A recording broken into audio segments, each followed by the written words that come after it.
Estamos voltando para falar mais uma vez no Direto do Campus, depois dos nossos apoios culturais. E o professor Edson estava falando aqui do déficit, né, que nós temos, né? E como que é possível mudar isso, professor? Então, o déficit, né, voltando só um pouquinho, ele nada mais é do que o resultado de que o governo gastou mais do que arrecadou, né? Até didaticamente aí para os alunos, né, nada mais é do que você ficar negativo na sua conta corrente porque você recebeu um salário, só que você soltou mais cheque do que o que tinha dentro da sua conta corrente. Basicamente é isso. Bom, o que ele tem que ser feito? Primeiro, com relação ao que o governo gasta, ele tem que economizar mais. Foi feito algumas ações no Brasil nesses últimos meses aí, desse atual governo, no governo anterior, ele foi feito algumas ações para diminuir os gastos. Entretanto, ele foi feito outras para aumentar os gastos, né? Então, tiveram as duas ações, né? Então, isso precisa ser melhorado. E com relação à arrecadação, que é a outra parte, né? Que é a parte da entrada do dinheiro. A arrecadação está diretamente ligada, principalmente, à arrecadação de tributos. Então, quando que você arrecada mais tributos? Ou aumentando percentualmente a arrecadação, que o governo e ninguém quer fazer, porque nós já temos uma tributação já razoavelmente elevada, mas principalmente com o aquecimento da economia, porque quanto mais aquecida a economia, mais recolhimento de impostos tem. Então, quanto mais empresas trabalhando, faturando, emitindo as suas DANFs e etc., etc., há o aumento da arrecadação, tanto a arrecadação municipal, estadual, quanto a federal. E aí a gente volta na primeira pergunta, como conseguir voltar a crescer, né? E também depois desse panorama todo macroeconômico, né, de falar, bom, como a gente investe, né? Exato. Como a gente parou ali, né? Como é que a gente pode investir, então, num cenário onde é tido que nós não temos dinheiro para investir, valor mesmo para poder investir, né? Uma baixa entrada de capital estrangeiro para investimentos também, e uma situação de apostas, né, em reformas que não necessariamente, pelo menos na minha opinião, que vai dar resultado imediato, né? Quer dizer, aprovou a reforma da Previdência. Legal, amanhã estamos crescendo. Não me parece que vai ser assim. Mesmo na tributária, que talvez tenha até um impacto maior, né? Isso. Como é isso, então? Como a gente pode... Então, só ainda sobre, a gente falando sobre essa parte positiva, né, de entrada financeira, tem números aí de que recentemente, né, eu diria nos últimos 3 anos aproximadamente, foram fechadas aproximadamente 120 mil empresas no Brasil, né, de pequeno, médio e grande porte, na sua maioria de pequeno e médio porte. Então, imagine quanta empresa deixou de faturar e deixou de arrecadar, e consequentemente os seus respectivos empregos, né? Então, ele diminui essa parte de receita de governo, né, sensivelmente.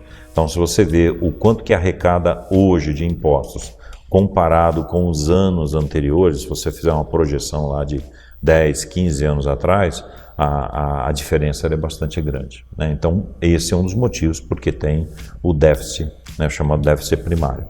Agora, voltando a investimento e também relacionado a aumentar as receitas, né? A arrecadação do governo. Esses investimentos, esse aumentar a receita, ele também está diretamente relacionado com a entrada de novos investidores no Brasil, seja investimentos internos que estão dentro de poupanças internas, que está dentro de bancos, né? Dentro de empresas, que ela tem isso retido para tomar uma decisão num determinado momento, né? Porque uma indústria demora para ela tomar a decisão de investir, porque ela precisa visualizar o futuro, né? E os bancos idem também. Então, os bancos, eles retêm o dinheiro para ver o que vai fazer num segundo momento. Então, esse investimento não acontece, por quê? Porque ainda está reprimido uma série de coisas.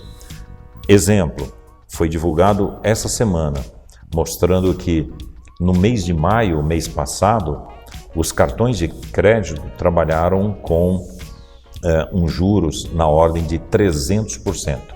E os cheques especiais trabalharam na ordem de 320%. O que isso está associado a investimento? Diretamente. Porque imagine se os juros do cartão de crédito fosse o triplo da inflação. Hoje estaria na ordem de 13%, 15%. Né? O triplo da inflação.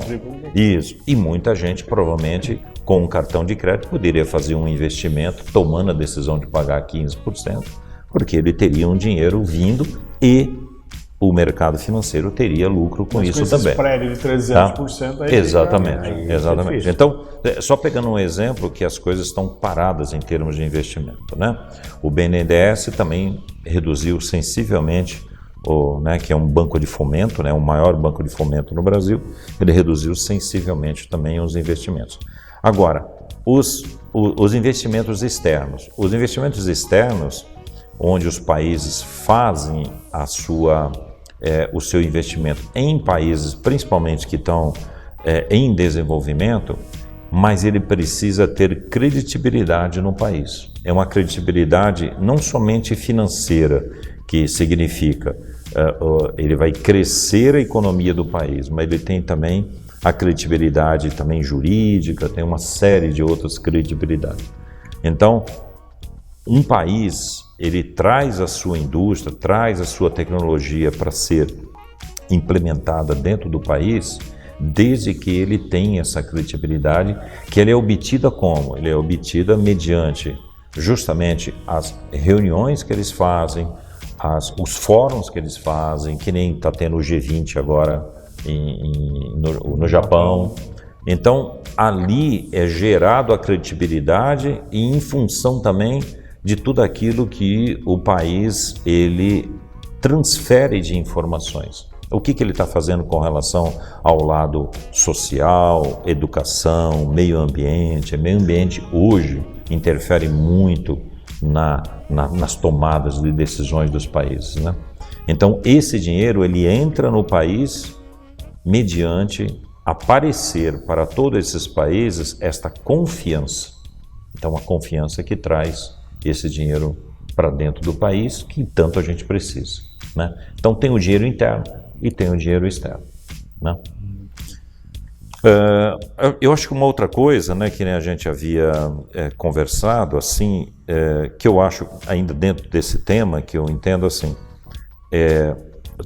a maioria dos países que passaram por situações de dificuldade das mais diversas, né, financeiras, né, econômicas de modo geral, pelos mais diferentes motivos, elas, quando foram retomar para se tornar uma grande nação, elas foram necessariamente cuidar de algumas coisas que elas são unânimes na economia para que o país tenha sucesso, né?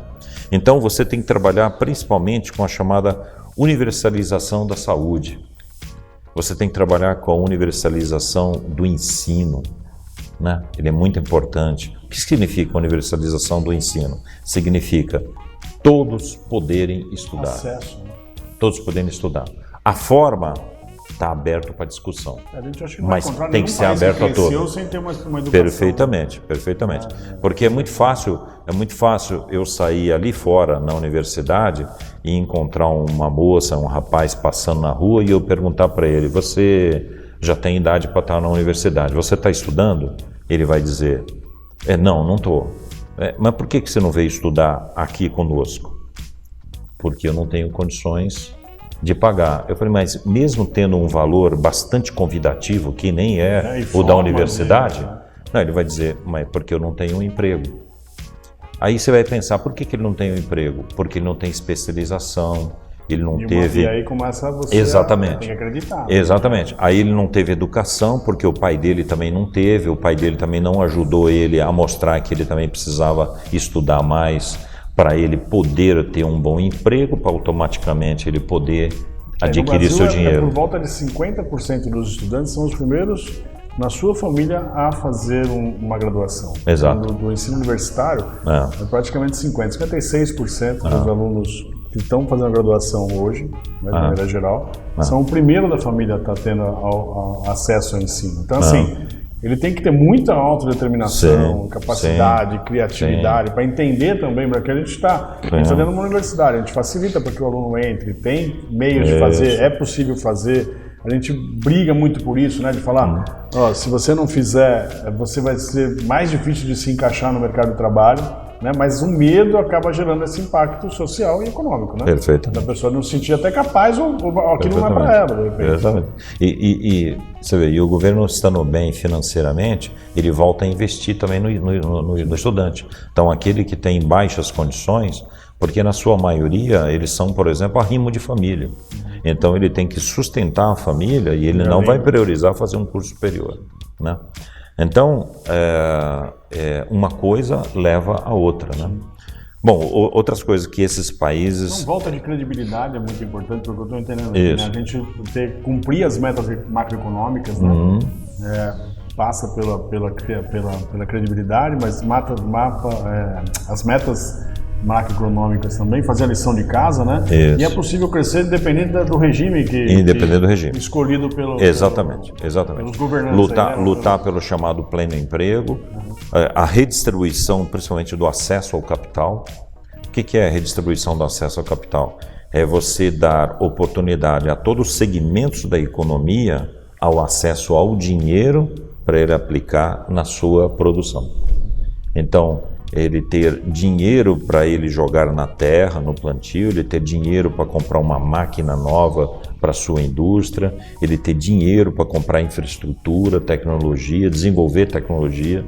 Então, tem uma ideia fantástica para um empreendedor. Entretanto, ele precisa criar um laboratório, ele precisa contratar algumas pessoas que tenham determinados conhecimentos, uma expertise específico.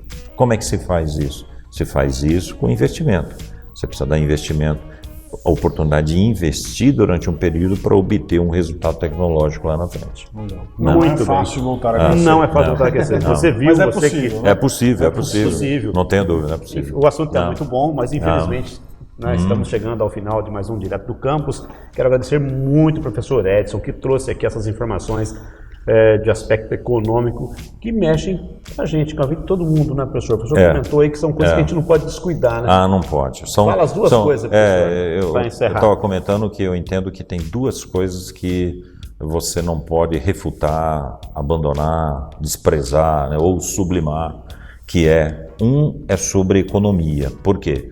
Porque você tem que cuidar do seu dinheiro, porque é aquilo que vai lhe sustentar até os últimos dias da sua vida.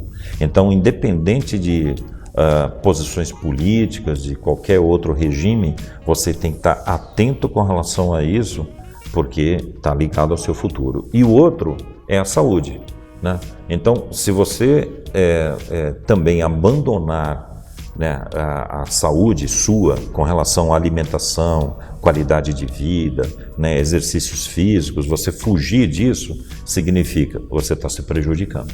Então são duas coisas que é inevitável você estar atualizado e persistir em cima dessas duas coisas.